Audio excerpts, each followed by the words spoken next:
নমস্কার, সবাইকে স্বাগত কথা কথা মেন্টাল হেলথ চ্যানেলে। আজ আমাদের সাথে আছেন ডক্টর ঐন্দ্রিলা ঘোষ। তো আমরা প্রথম দিন আলোচনা করেছিলাম 6 বছরের নিচে বাচ্চাদের মুখের পরিচর্যা।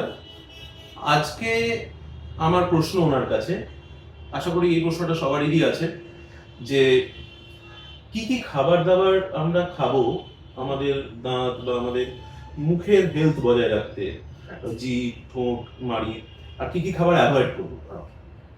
প্রথমেই বলবো যে খাবার কি খাবো সেটা সবচেয়ে ভালো হচ্ছে সিজনাল যে শাকসবজি, ফল, মানে যেগুলো আমার vitamin B complex, vitamin C আমরা পাই, বা দুধ জাতীয় খাবার, ক্যালসিয়ামটা পাওয়ার জন্য বাচ্চাদের এই খাবারগুলো দিলেই যথেষ্ট।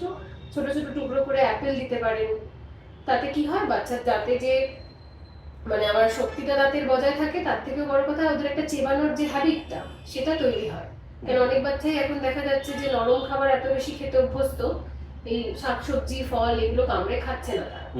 আর সেকেন্ড পার্টে যদি বলি কি কি খাবো না, সেটা আমরা মোটামুটি সবাই জানি, তাও একবার বলে দেওয়া। বেশি জাঙ্ক ফুড, যেগুলো রিফাইন্ড কার্বোহাইড্রেট মানে ময়দা এই তৈরি খাবার যতটা অ্যাভয়েড করা যায়, কেক, বিস্কিট, মিষ্টি, চকলেট, চিপস, লেস, কুরকুরে, এমনকি ওই ফার্মেন্টেড যে কার্বোহাইড্রেট গুলো যেমন কোল্ড ড্রিঙ্কস থেকে শুরু করে ব্রেড প্রোডাক্ট, এইগুলো আমরা যতটা পারবো বাচ্চাকে কম দেওয়াই ভালো। সেটা শুধু হয়তো দাঁতের জন্য না, বাচ্চার স্বাস্থ্যের জন্য সেগুলো ভালো নিশ্চয়ই। আচ্ছা, বেসিক্যালি স্টিকি খাবারটা অ্যাভয়েড করাটা বেটার, যেটা দাঁতের মধ্যে আটকে থাকে দীর্ঘক্ষণ। আচ্ছা, মানে চকোলেট বিশেষ করে। হ্যাঁ, চকলেট, যেগুলো স্টিকি চকলেট। তো কি বাচ্চারা খাবেই না? খাবে না নয়, খেয়ে তাহলে মুখটা পরিষ্কার করানোর দায়িত্বটা মা বাবাদেরই বেশিটা নিতে হবে। অবশ্যই খাবে, টুকটাক তো বাচ্চাদের দিতেই হবে চকলেট। আর এই মিষ্টি, যেটা আমাদের তো বাঙালি মিষ্টি প্রিয় মানুষ, রসগোল্লা, সন্দেশ, সেখানে বলবো যে রসগোল্লা, সন্দেশ কিন্তু কম্পারেটিভলি ভালো। কেন, সেগুলো দাঁতে অতটা আটকে থাকে না, প্লাস খেয়ে মুখ ধুয়ে নিলে বাচ্চা কিন্তু দুধের প্রোডাক্টের গুণটাও পাচ্ছে, কম লিমিটেড দেওয়াই যেতে পারে। এবার বাচ্চাদের জন্য বেশি মিষ্টি জাতীয় খাবারটা একটু অ্যাভয়েড করাটাই বেটার, কিন্তু তাও দেওয়া যেতে পারে। এই যে মুখ ধুয়ে নেবো, এটা কি মানে কিভাবে দেবো, মানে কি মুখটা ভালোভাবে কুলকুচি করিয়ে দেওয়া, বা যে বাচ্চাদের মনে হচ্ছে দাঁত খুব খারাপ হওয়ার প্রবণতা বেশি, তাদের ক্ষেত্রে একবার ব্রাশ করিয়ে দেওয়া, বা দিনে একবারের বেশি মিষ্টি জাতীয় খাবারটা না দেওয়াই ভালো বাচ্চাদের। ঠিক আছে, ধন্যবাদ।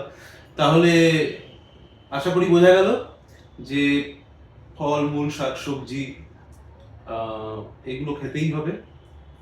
আর মিষ্টি, চকলেট ভয় পাবেন না, খাবো না তা নয়, কিন্তু অল্প খাবো এবং খেয়ে মুখ পরিষ্কার করে নেওয়া, এটাই আমরা নিজেদের জন্য, বাচ্চাদের জন্য এখন থেকেই হ্যাবিট বানাবো। হ্যাবিটটা খুবই ইম্পর্টেন্ট। এক দিন করলাম আর 10 দিন করলাম না, এটা যেন না হয়। Thank you. নমস্কার, ভালো থাকবেন সবাই, সুস্থ থাকবেন।